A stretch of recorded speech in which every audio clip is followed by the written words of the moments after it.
The best of money matters. Wealth Tracker.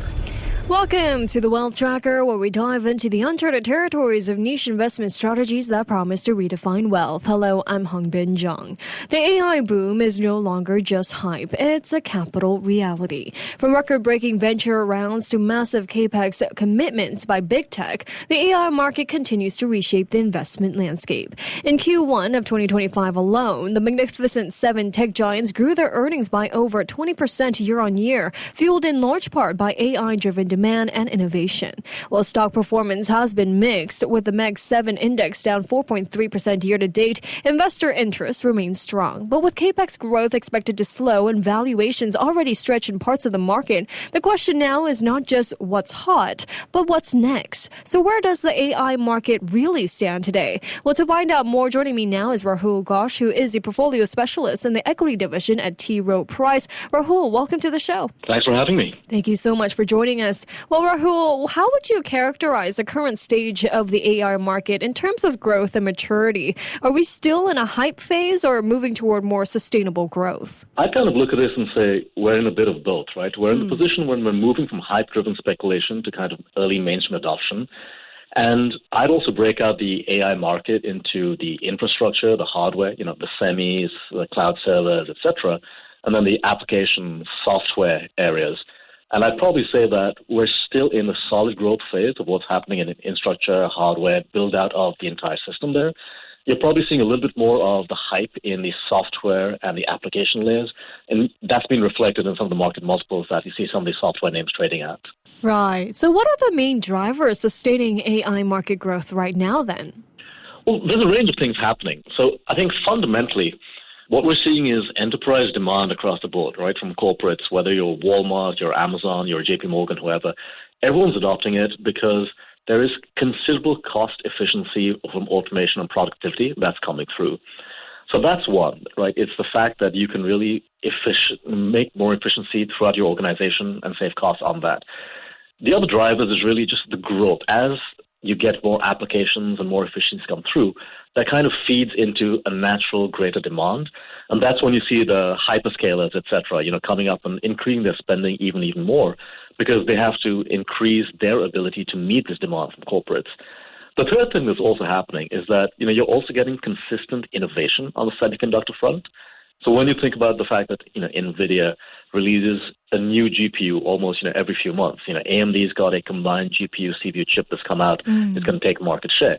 As you get more innovation on that, they in turn drive more advancement, more efficiency, which then, again, causes that positive feedback loop of driving more demand. Right. Well, given that the Bloomberg Magnificent Seven tech giants have grown their earnings by over 20% year-on-year in Q1 of 2025, how much of this growth do you attribute directly to AI investments and developments? So it's a little difficult to put all of the Mag 7 in one basket because within them, there are some that are more clearly winners versus losers, Meta and Microsoft obviously being winners. But ballpark, if you look at the big Mag 7 names that have been early on with AI, with the adoption of data, cloud, et cetera, so Meta, Microsoft, Amazon, in their businesses, arguably anything between 20 to 50% of the growth that they've been seeing has been accelerated by the adoption of AI trends. But it's always hard to break that out because how do you entirely differentiate if increased sales on Amazon's consumer platform is due to better targeting for advertisers, which is due to a better AI algorithm? Well, meanwhile, the growth gap between the Magnificent Seven and the rest of the market has actually increased in Q1 of 2025. So, Rahul, what factors are driving this divergence, and do you expect it to narrow as the market anticipates? Yeah, I think the whole concept of the debate around the convergence of Mag 7 in the market has been around for some time. I break it down to two things. When you look at the Mag 7, again, the growth in earnings has really been among names like NVIDIA, Meta, Microsoft, et cetera. Names like Apple have trailed quite a bit on that. So what's really driving the growth in the Mag 7 and really the more AI-linked names outside of that, right? You can look at Oracle, et cetera. It's a secular growth and demand for AI. When you're looking at the rest of the market, be it financials, consumer, et cetera, that is tied much more to cyclical impulses of the economy, which is obviously impacted by the uncertainty with things like trade, tariffs, inflation, etc. So I suspect the earnings growth of the rest of the market that isn't directly linked to, secular growth trends in AI has been held back a little bit by this broad uncertainty. Right. Well, given that the Mix 7 index, though, is down about 4.3% year to date, while the broader S&P 500 is up around, 1.3%, what does this say about investor sentiment toward AI-focused tech giants specifically? That's a great question, because it actually comes back to the crux of what we've been discussing, which is, unfortunately, there's no real good index right now for just the AI index, and I think the Mag 7 is not entirely representative of AI. But if you do look at a broader, let's say, an AI index that some people like Bloomberg, et cetera, have up there, you would actually see that index is up 8 to 9%, which is ahead of the overall market. But if we're just talking about the Mag 7, we can look at it very simplistically. You've got names like Meta and Microsoft and NVIDIA that are up anything 14 to 23%, right? And those are clearly associated with winning in AI. You've got names like Apple and Alphabet and Tesla that have not been considered to be making those same gains from AI. And they are really the ones that have brought down the entire Mag 7 index as an overall number. So I think we have to differentiate between not just Mag 7, but Mag 7 that is winning in AI versus those that are perhaps a step back. And then the broader market, what you are seeing is, look, there is still opportunities in places, whether it's in financials, whether in particular areas of utilities, et cetera, which are also linked to being able to supply things like energy for AI demand. So I think that's really why you've seen the broader market do well in the Mag 7 overall. But AI-related strength has been clearly visible both within the Mag 7 and outside of that. Okay, well, speaking of the Mag 7 companies that are winning in AI, companies like Google, Microsoft, and Meta, they have reiterated or even increased their AI-related spending plans. So, Rahul, how significant is this capex growth in shaping the AI market's trajectory? I think this is extremely significant. Every year for pretty much the last 2 to 3 years, we have had capex estimates for hyperscalers go up during the year. Now, of course, the level of that growth is going to slow down, right? When you go from 100 billion to 200 billion to 300 billion, 300 to 350 is not going to be the same type of growth.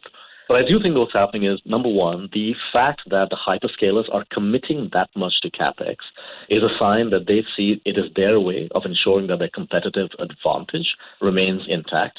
And they have to spend because of the fact that if Google, Alphabet, does not spend on AI solutions, they will lose business to AWS. And if AWS doesn't do it, they'll lose business to Azure. So that's a very telling growth driver. But one other thing that I think does get a little underestimated and less talked about because it's not visible in the public domain is we're also seeing a lot of capex that's coming from what we call sovereign AI, right? So when you think about the fact that President Trump and then Jensen Huang were in the Middle East and you're signing deals with countries like Saudi Arabia, et cetera, for sovereign AI, that is also massively putting a support floor and level under the growth capex for AI hardware and eventually tools. So the hyperscalers are immensely important in terms of being a visible signal of what their growth is doing. But we shouldn't forget that there's also a significant amount of money that's being spent outside of the hyperscalers. Well, with AI-related capex growing rapidly among the hyperscalers, do you see value in investing directly in infrastructure providers like chip makers and data center operators? Yes, absolutely. I mean, when we look at it and say, what are the companies that are able to actually capture a great proportion of the value that they're creating? And a large proportion of those companies are in that entire chip space, right? So whether you're talking about the fabs from TSMC, the designers, NVIDIA, AMD, et cetera, they are the beneficiaries, and really nothing's going to happen in that AI complex without them. So there's definitely an angle to invest in the semiconductor space. Outside of that, when you think of all the different requirements, power consumption, you have to think of who's going to provide that. Would it be utilities? Would it be power companies? Would it be companies that are manufacturing turbines, et cetera? And so there are many different ways to invest in those without always going for high-value software names that catch the attention.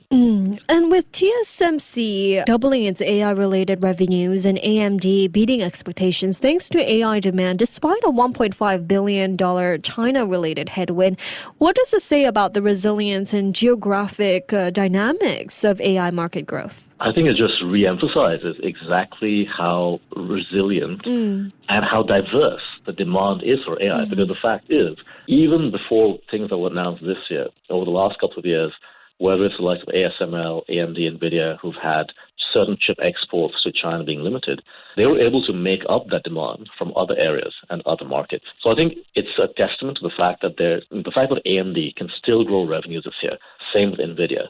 Despite the massive write-downs that they had to take on the potential loss of sales to China, just tells you that the demand is much bigger and much broader than we previously imagined.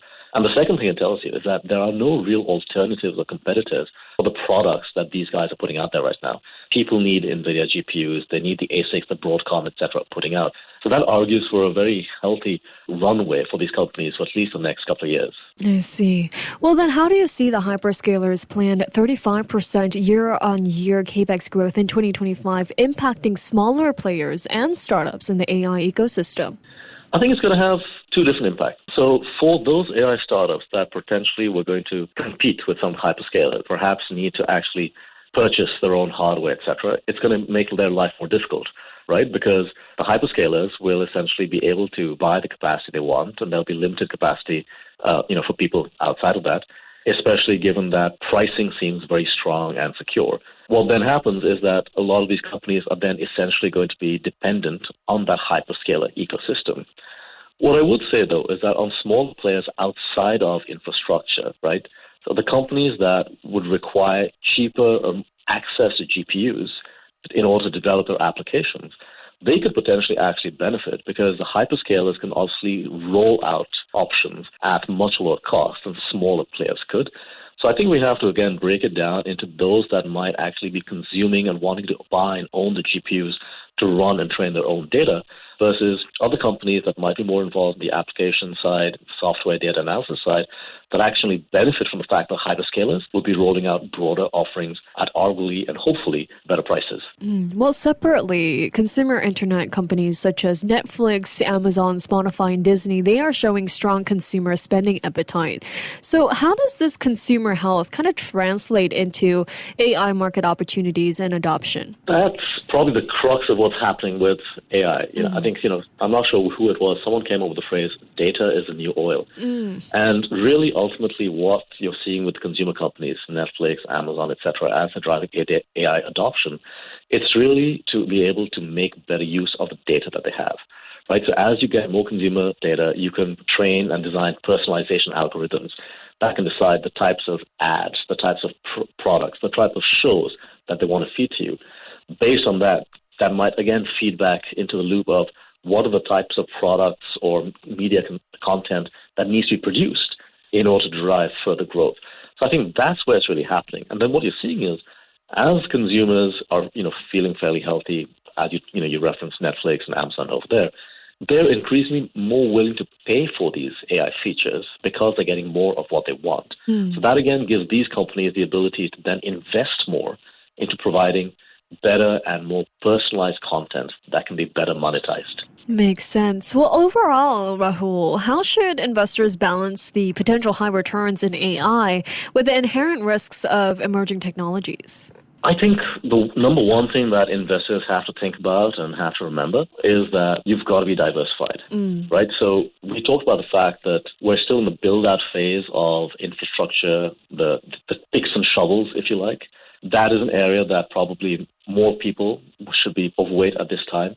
When you think about applications, you have to realize that the risk of some of those applications companies either being succeeded by better companies or going bust because of lack of financing could actually, be pretty high. So I think the number one thing you have to do is to actually think about a balance in your portfolio and diversification of risk. I think the second thing that we have to do is also say, we have to really understand which are the companies that can have AI-linked revenues very early on, where the return on investment is easily measurable in the near term. We don't have to wait 15 years to see this happening. And that's really that we're always asking, right? The question we're always asking is, who are the imposters? Who are the companies and who are not the imposters? Who can make money today and tomorrow versus those who have to wait until some time in the future? Because with AI, what we're seeing is things can change so fast. You really need to be able to have a shorter return period in order to make those returns matter. On that note, Rahul, are there any indicators or signals that you watch closely to assess when AI investments might become overheated or due for a correction? Well, we would say that you treat AI stocks like any other stocks in terms of look at when valuations look reasonable and not. And for example, one of the reasons that I brought up the difference between hardware or infrastructure versus software is when you look at some of the software players out there that are trading at 15, 20, 50 times sales, those types of multiples, it's very hard to justify any company that's going to earn the type of revenue and profits that make those numbers worth it. So it's really going back to valuation metrics and making sure the valuation metrics are fairly reasonable. Okay. For the overall market, we'd also look at things like, inventory, right? Because inventory to sales or semiconductors can give you a sense of whether pricing is at risk. And I guess the final thing that I'd say is if you really do start seeing an excess of capital entering the sector across VC, private equity, et cetera, which is not something that we're seeing yet in our estimation. But if you really start seeing excess capital come in, funding companies that don't have clear business models with revenue drivers, that's probably the time to really worry about the bubble getting too big. Well, looking ahead as well, which sectors or applications within AI do you think will drive the next wave of growth? Are there any underappreciated areas investors should watch? There are quite a few different areas. It's hard to say whether they're underappreciated or not because the investor base is very wide. Right. Well, I think one of the areas that we're seeing more adoption on that we can be pretty excited about is what's happening in industrial artificial intelligence.